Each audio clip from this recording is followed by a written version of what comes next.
Family Theater in just a moment. But first, an invitation to listen in on Mutual's Party Line every Saturday night for programs the whole family will enjoy. Comedy of Errors gives you a zany half hour of hilarity as contestants try to spot Jack Bailey's deliberate mix-ups.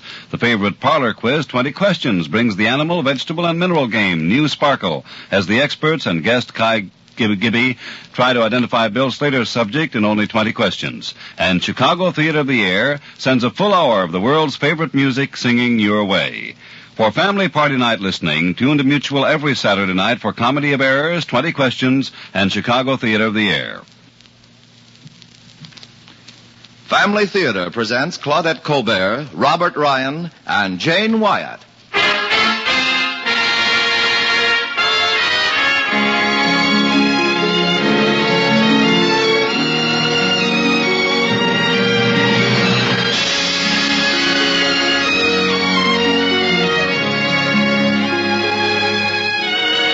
From Hollywood, the Mutual Network, in cooperation with Family Theater, presents Robert Ryan and Jane Wyatt in The Lady with the Lamp. To introduce the drama, your hostess, Claudette Colbert.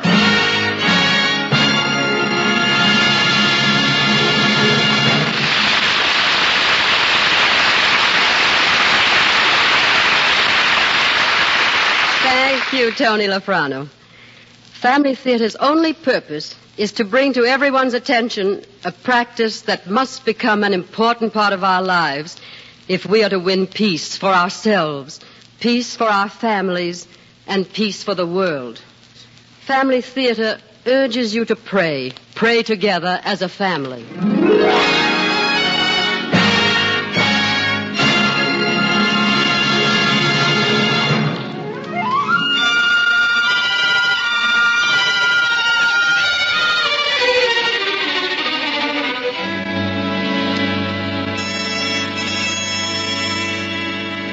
What a comfort it is to see her. She speaks to one and nods and smiles to many more. But she cannot do it to all, you know. We lay there by hundreds. But we can kiss her shadow as it falls and lay our heads on the pillow again, content. As she passes, the lady with the lamp.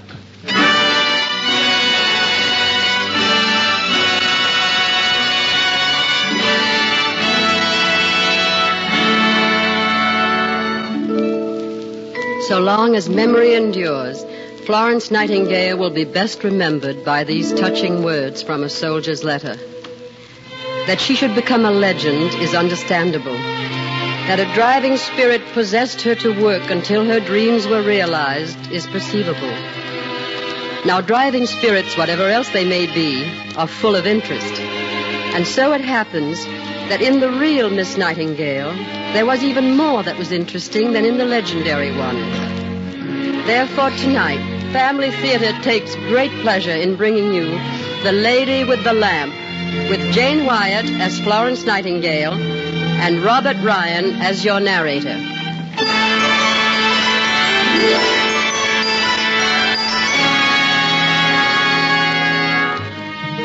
She was born in 1820 in Florence, Italy, while her parents, like so many well-to-do English people of that time, were touring the continent. She was not a beautiful child, but even in the beginning, there was a look of dreaminess about her. Like the daughter of any wealthy Victorian family, Florence received an education to prepare her to take her place in society. Yet whenever she was supposed to be practicing the piano, or studying her lessons, or taking a dancing lesson, she never could be found.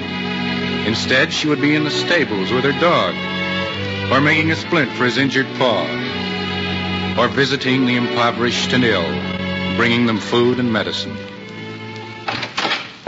Florence, where have you been? It's nearly dinner time. I've been to one of the poor cottages, Father. A little girl is very sick. But I thought I gave strict orders that you were not to go among the sick. Do you wish to catch something from one of them? Father, as I came from the cottage, a voice whispered a wonderful idea in my ear. You know the house, the country house at Embley? Couldn't we turn it into a hospital? What? It would be heaven itself. And when I'm older, I could be head nurse. Florence, get rid of these queer imaginations immediately. The house at Embley will not become a hospital, and you will not become a nurse. But, Father, That's what I want to be. My dear, remember, it is your duty to your family, to your state of life, to make a good marriage. In this you will find happiness. I don't think so, Father. Somehow I feel God has called me for something more important. I'm not sure what it is, but this is something I feel here, inside of me. You are much too serious. But come, the dinner bell is ringing. And Flo, forget all this. Someday a Prince Charming will carry you off, and then you'll look back and laugh, as only one can at dreams.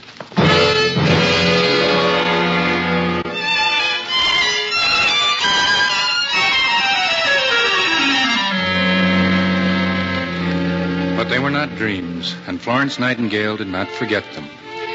As the years passed, her craving to be doing something useful to help those who needed help and comfort grew and grew until she could think of nothing else. By the time she was 25, she was unhappy and she knew it. Then, as her wretchedness deepened into a morbid melancholy, her family knew it. What Florence needs is a husband. With your accomplishments, Flo, there's nothing to prevent you from making a brilliant match. I am not interested in marriage. What is it you want then, Flo? I wish to work in a hospital. Oh, Flo. Then I intend to found a school and train nurses as nurses should be trained. Florence, do you realize what you're saying? That you, a lady of your background, want to make your own living in this world? I do, Father. Oh, you'll disgrace us, Flo. A nurse indeed. Perhaps a vacation will bring you to your senses. I think, you're old enough now to tour the continent by yourself. But I have no interest in travel. Oh, but you will. And when you return to England, you had better forget this nursing idea of yours, for the door to this home will no longer be open to you.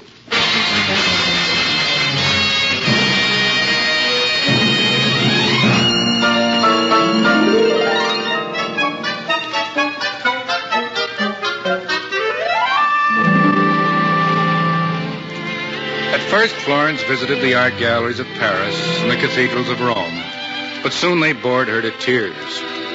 Would she dare, while she was on her own, visit the hospitals, the schools, the workhouses?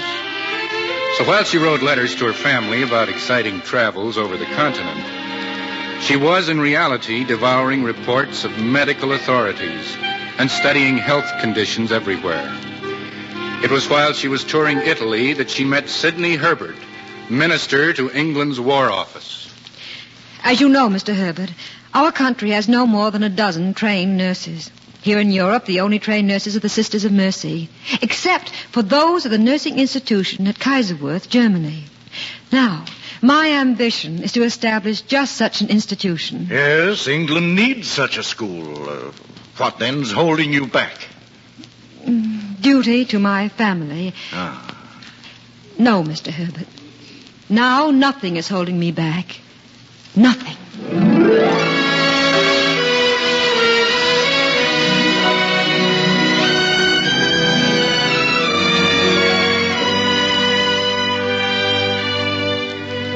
Her meeting with Sidney Herbert and the experience Florence gained while training at Kaiserwerth and then in an English hospital was to form the foundation of all her future.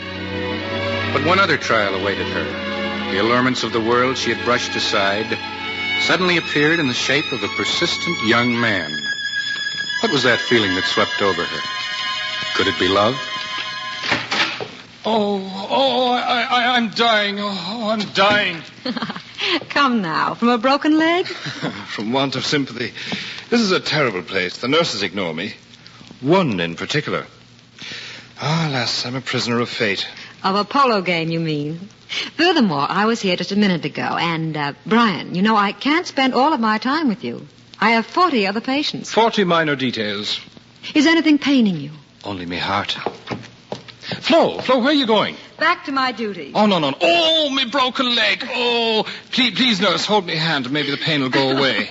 Oh, you're such a poor, pathetic child.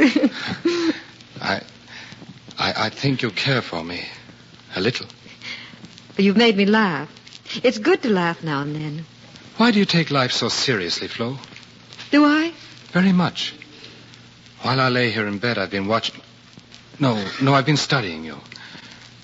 Why is it you seem to carry the world on your shoulders? You wouldn't understand. But I want to understand. I want to know all about the things that are important to you. Please tell me. All hidden ambitions. And if I should get to know you better, I will tell you about them. I hope that'll be soon, Flo. Very soon.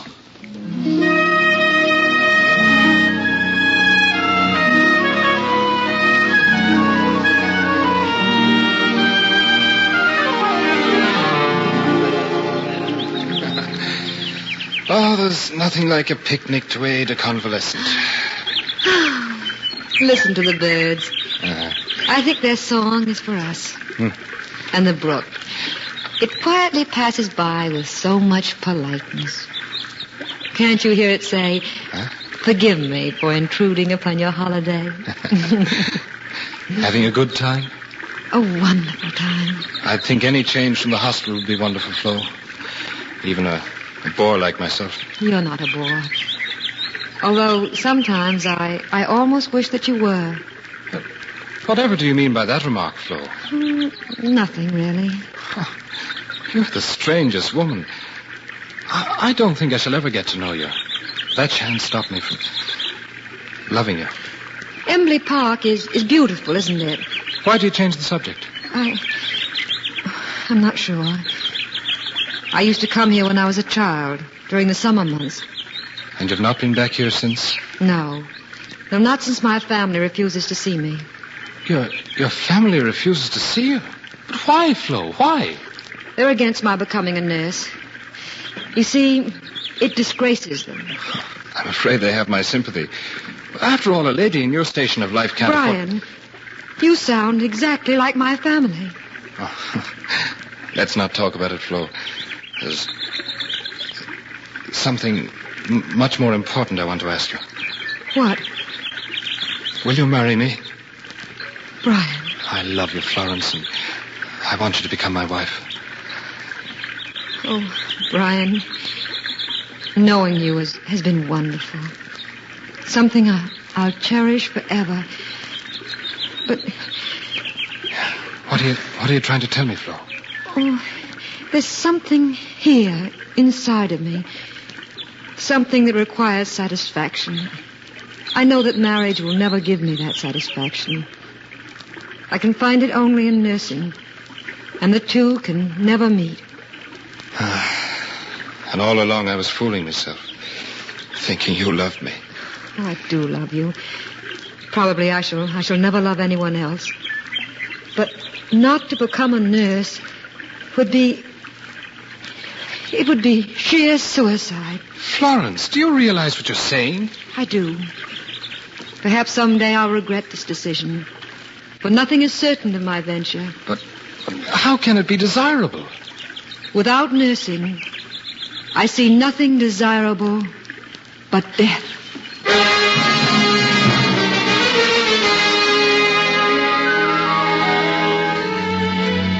5 more years passed. And then in 1854, Florence Nightingale graduated to Superintendent of Nurses at King's College Hospital. Here she was training nurses on a large scale. This was what she had wanted from the very beginning. And now her life seemed quite complete. Even her family had forgiven her. And then... England joined France and Turkey in the Crimea. Russian aggression in Europe must be stopped. England was at war. Sidney Herbert, War Office, London. Dear friend, I have been reading of the dreadful conditions of our military hospitals at Scutari, and wish to render my services whereby I might take with me a selected group of nurses.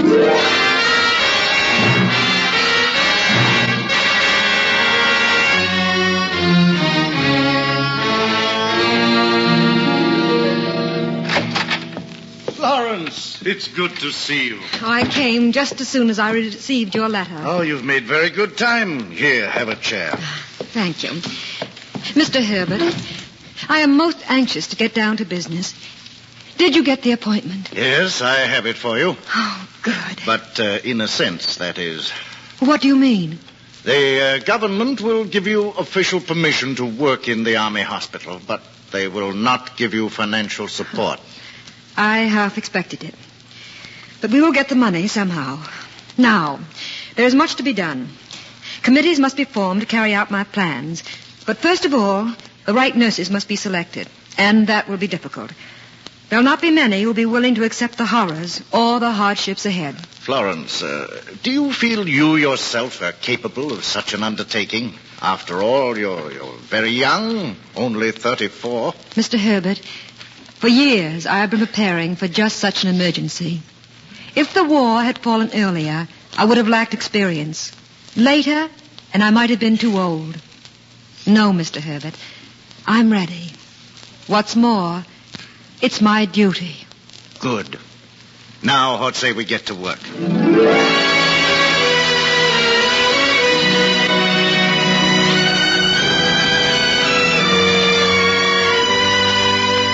In less than 1 week, Florence Nightingale was ready to sail for Constantinople.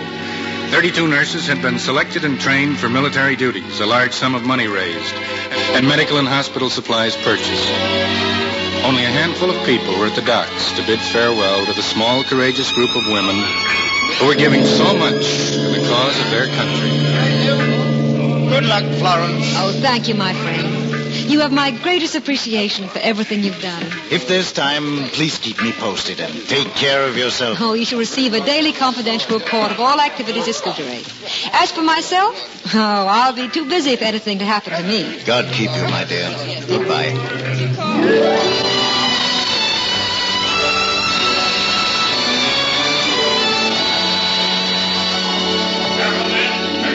Bring the stretchers this way, men. In here. Sorry, Lieutenant, you can't bring them in here. There's no more room. Where can we take them, sir? Everywhere I'm told there is no room. I've got 500 badly wounded men just off the transport. I don't know. Better take them to Barracks Hospital. Right. Careful now. All you soldiers still walking, help with the stretchers. Look at those men. Hundreds of them lying on the muddy ground with their wounds undressed. They must have been lying here a long time. Their uniforms are stiff with blood. And they're filthy, half-starved. Oh, look at that poor fellow. He must be dying. Hey, ladies, you're blocking away. Lieutenant, have none of these men had medical attention? That's right, ma'am. Oh, Miss Nightingale, ma'am. Shouldn't we begin at once? Oh, we will shortly. First, we must find our barracks. Unpack our supplies and store them. We can do nothing efficiently until we know our whereabouts. Miss Nightingale? Yes? Welcome to Scutari. I'm Colonel Douglas. Oh, we are glad to see you, Colonel. I'm sorry. Just at the moment of your arrival, there must be so much confusion. You see, these men are being brought in from the Battle of Balaclava. Oh, it's ghastly. Why have they had no medical attention? We're short of doctors. Can't spare a single one for the transport. Well, if you'll tell us where we'll find our barracks, we can unpack and begin immediately to assist you. Your barracks were given over to the wounded. I'm afraid temporarily you and your nurses will have to occupy the kitchen. Nurses, our first duty is to the wounded, to release them from as much pain and suffering as possible. The vermin and filth of this hospital is outrageous. Now then, nurses, we'll roll up our sleeves, pin up our skirts, and scrub the floors and the walls. This place must be clean. Dear Mr. Herbert, the horror of human suffering at Scutari is greater than anyone can imagine. Send immediately 3,000 blankets, 2,000...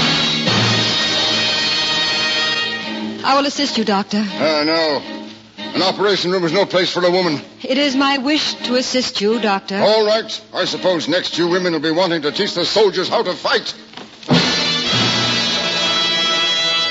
Miss Nightingale, prepare this patient for an immediate operation. Wouldn't it be better to give him chloroform? We have none. Furthermore, it's against regulations. I have chloroform among my medical supplies, Doctor. And you will have a greater chance to save this poor fellow's life. Whatever you say, Miss Nightingale. Whatever you say.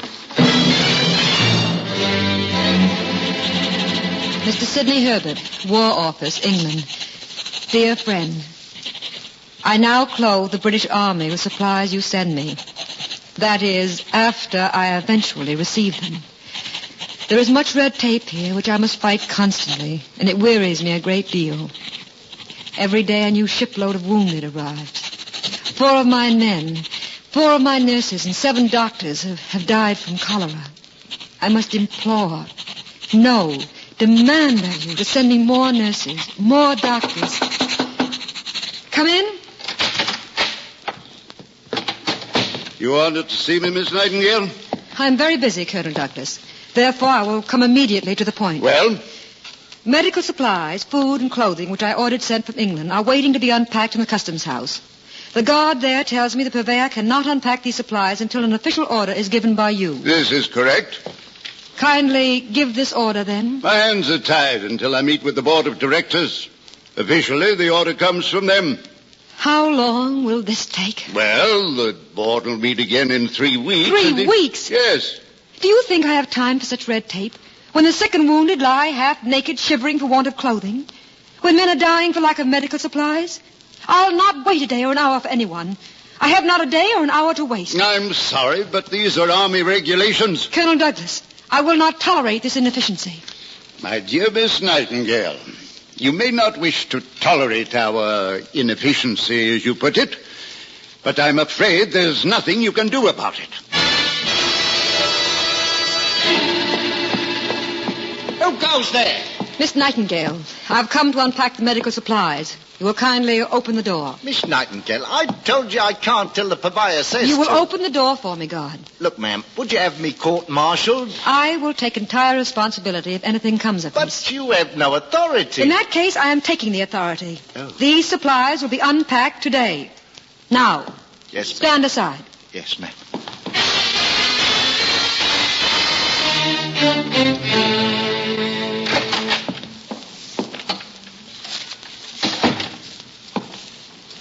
Miss Nightingale, if I may, I would like a word with you. I've been expecting you, Colonel Douglas. Be seated, won't you? Thank you. Oh, Colonel, may I offer you my sympathy in the death of your son?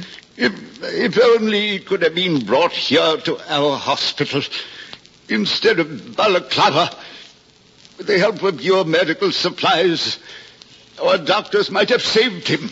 Yes. And if only I had the time to inspect all other hospitals in the Crimea. Miss Nightingale, I didn't realize before how important is your work and what you've done for Scutari. Rest assured in the future, you'll receive all the cooperation I can give you. I, too, work now to save men's lives, that my son may not have died in vain.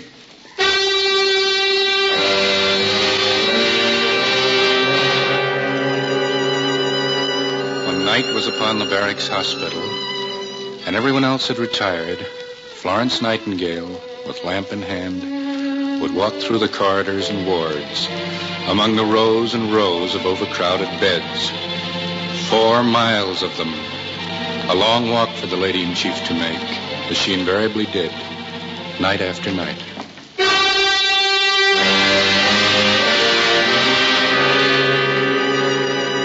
Silently, a door opens, and a tiny ray of light falls across the soldier's bed. A figure enters and closes the door softly. The figure of a woman, tall and slender, dressed in black with white cap and apron. In her hand, she carries a small lamp.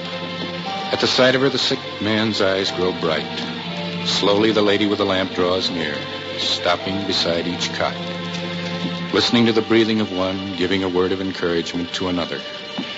As she goes, her shadow falls across the sick man's pillow. He turns and kisses it, and then falls happily asleep. To him, she is an angel of mercy.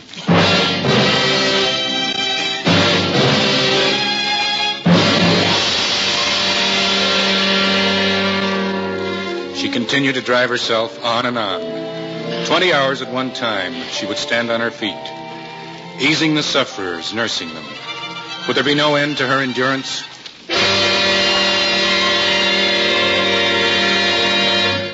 Nurse, patient 702 in Ward B must have a change in diet immediately.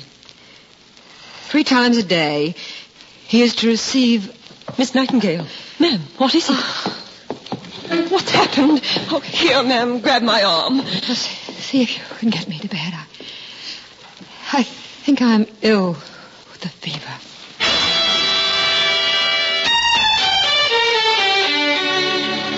For 12 days, Florence Nightingale hovered between life and death. The news spread everywhere. She was ill, was dying. When her own hospital learned of it, the sick men turned their faces to the wall and wept, and longed to give their own lives for hers, if only they might.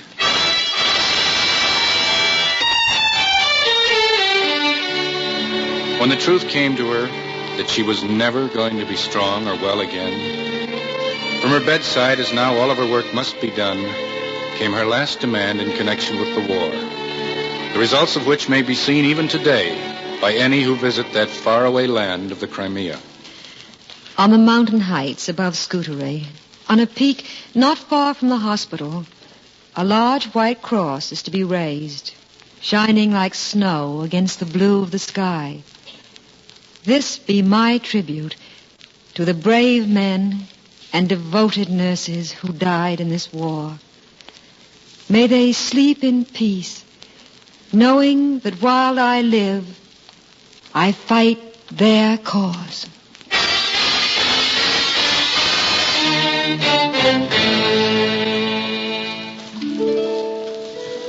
What a comfort it is to see her. She speaks to one and nods and smiles to many more. But she cannot do it to all, you know. We lay there by hundreds, but we can kiss her shadow as it falls and lay our heads on the pillow again, content as she passes, the lady with the lamp.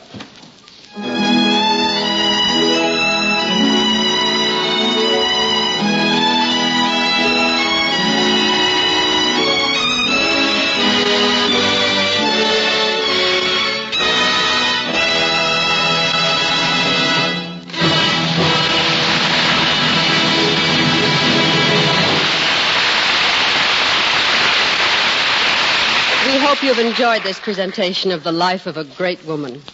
Florence Nightingale's driving courage was a powerful force in building the great profession of nursing. But now I would like to speak of another powerful force, the most powerful force in the world, prayer. Prayer is the reason this program is broadcast throughout the world. For the purpose of family theater is to help restore to homes everywhere the joy, the peace, and strength that comes from daily family prayer. It's yours for the taking, so make it a part of your life. Give it a place in your home. Whatever be your creed, use prayer to strengthen your family circle. Talk to the God who made us all and loves us all. Experience what we mean when we say the family that prays together stays together. More things are wrought by prayer than this world dreams of.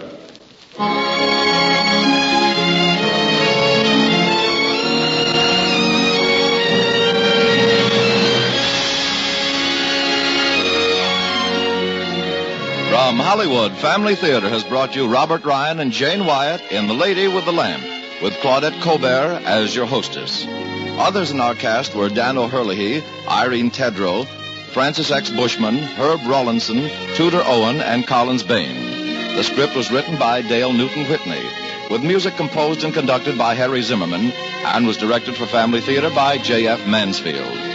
This is Tony Lofrano expressing the wish of Family Theater that the blessing of God may be upon you and your home, and inviting you to be with us next week at this time when Family Theater will present Stephen McNally and Gail Storm in The Foster Story. Join us, won't you?